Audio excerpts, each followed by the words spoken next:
eu vou apresentar para vocês agora algumas dicas de como dimensionar as cantoneiras fracionadas do nosso projeto, tá? Como a gente já discutiu, isso aqui é uma treliça de mezanino carregada, a gente tem essas 4 barras destacadas submetidas à compressão. E aí a gente está trabalhando aqui com uma ligação dupla cantoneira, né? Então, a gente tem uma dupla cantoneira aqui desse lado. O que acontece? Você vai ter duas possibilidades de elaborar esse projeto. A primeira é deixar as duas cantoneiras livres, ou seja, não tem nenhuma ligação de uma cantoneira com a outra. É o que eu vou abordar nesse vídeo, tá? Essa situação. A segunda situação é quando você realmente vai fazer a ligação das duas de forma que as duas trabalhem em conjunto. É você imaginar que a cada X metros eu vou colocar uma barra ligando uma para a outra. Aí a gente vai ter uma outra maneira de se calcular isso aí, porque a partir daí a gente está considerando agora o conjunto das duas cantoneiras, não mais uma só. Em essência, essa segunda opção, ela é muito mais resistente, é muito mais proveitosa do que a primeira, tá? Do que a que eu vou apresentar nesse vídeo aqui agora. Aí a gente vai ter um outro vídeo aí, vocês clicam aí nesse card que vocês vão ver a segunda maneira de se calcular essa estrutura, tá? O que a gente já sabe? Geralmente, quando a gente faz uma ligação da cantoneira numa outra barra, tá? Aqui está num perfil U, a gente só consegue fazer a ligação de uma das abas e não das duas, tá? Então, essa vai ser a consideração. Uma cantoneira simples, então a gente vai considerar ela trabalhando isoladamente, ligada em apenas uma das abas. Se você pensar no projeto desse mezanino, você vai pensar o seguinte: são duas cantoneiras, as duas têm que resistir a 20, então cada um vai ter que resistir a 10. Tá? Esse vai ser o conceito básico para esse dimensionamento. Eu vou deixar esse mezanino para vocês praticarem, e eu vou fazer aqui um outro exemplo só mostrando qual é a sequência lógica. Tá? É um vídeo bem curto mesmo. Ó, a gente já discutiu, esse é um fluxograma geral para calcular qualquer peça comprimida. Então, se a gente quer verificar uma peça comprimida, eu escolho o perfil que eu quero verificar. A gente já viu como é que se escolhe esse perfil. Eu defino os comprimentos de flambagem, a distância de um ponto a outro travado. Se eu estou falando de uma cantoneira simples, você vai estar travado em 3 pontos, né? Basicamente aí no meu mezanino, na minha treliça. Vou calcular a esbeltez da peça e verificar se ela é inferior a 200. Se for inferior a 200, sigo o cálculo. Se não for, troco o perfil. Isso aí a gente já discutiu em outro vídeo. A partir disso, você vai calcular a instabilidade local, é aquele Q, né, da instabilidade local. Você vai calcular, nesse caso, a gente sabe que Q é igual a QA vezes QS. E como eu estou falando de cantoneira, só existem elementos apoiado. Então, de cara, eu já sei que QA vai ser igual a 1, e aí a gente vai verificar apenas o QS, tá? De cantoneira. Tudo isso aqui é o mesmo procedimento para calcular perfil I, perfil U, cantoneira. Ok. O que vai alterar agora é aqui, ó, no cálculo da esbeltez reduzida. Tá? A gente discutiu o seguinte: eu meio que simplifiquei a equação que a norma me dá. Ao invés de trabalhar com a carga crítica, eu estou trabalhando aqui com a esbeltez. Tá?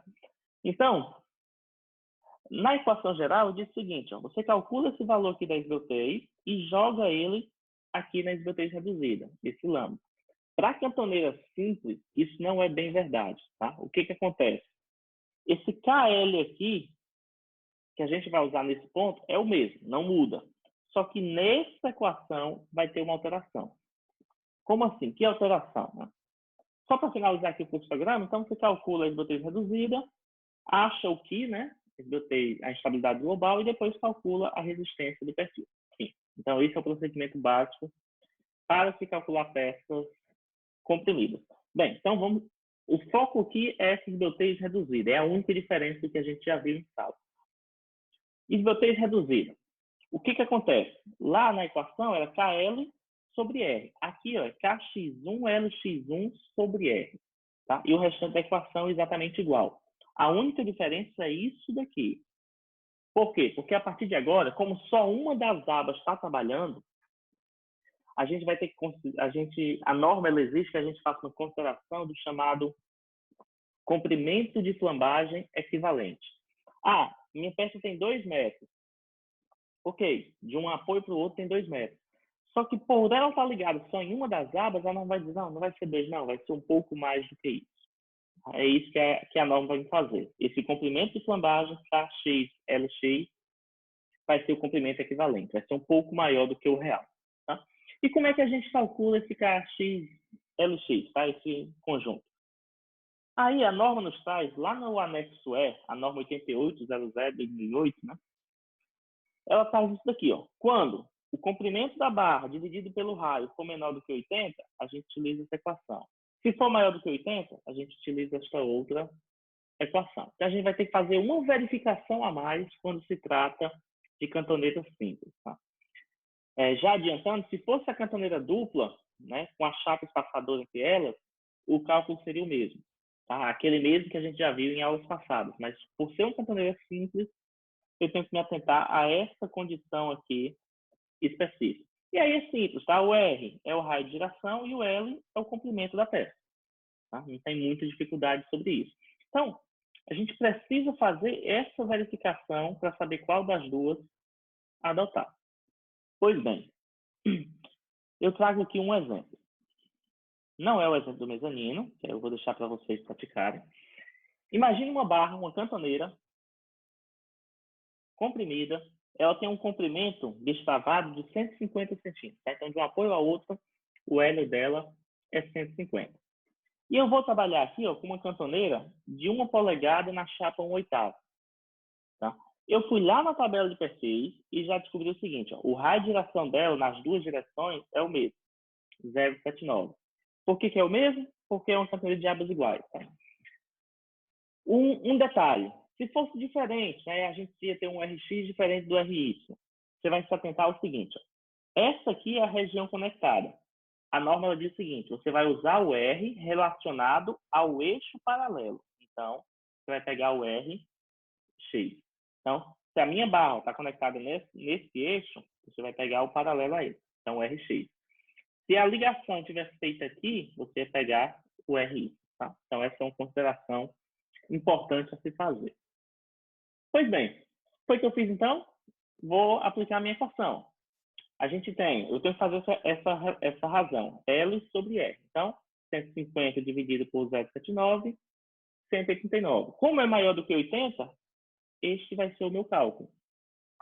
E aí percebam, 32 vezes o 0,79. 1,25, cadê? 1,25 vezes o 150. Então, aquela equação da esbeltez reduzida, KL sobre R vezes essa raiz quadrada, você vai usar esse 218 aqui em cima e o raio. É o mesmo que a gente já utilizava, tá? O RX ou o RY. Tá? Nesse caso aqui vai ser o RX por conta dessa condição que a gente adotou, né? Então, essa é a única diferença no cálculo da compressão quando eu estou falando de cantoneira simples. Tá? Então, levem isso em consideração na hora de fazer o projeto de suas treliças. Se essa for a consideração, tá? Que ela vai trabalhar com uma barra, uma cantoneira simples. Tá? Se for do outro tipo, a gente vai ter um vídeo só falando sobre esta outra condição. Tá? Então, se atentem a isso, se liguem. Qualquer dúvida, perguntem, vocês sabem como entrar em contato comigo. E uma sugestão, tá? Leiam lá a norma, que ela vai estar bem clara, lá no anexo E, como é que a gente acha esses valores, tá? Então, é isso. Obrigado.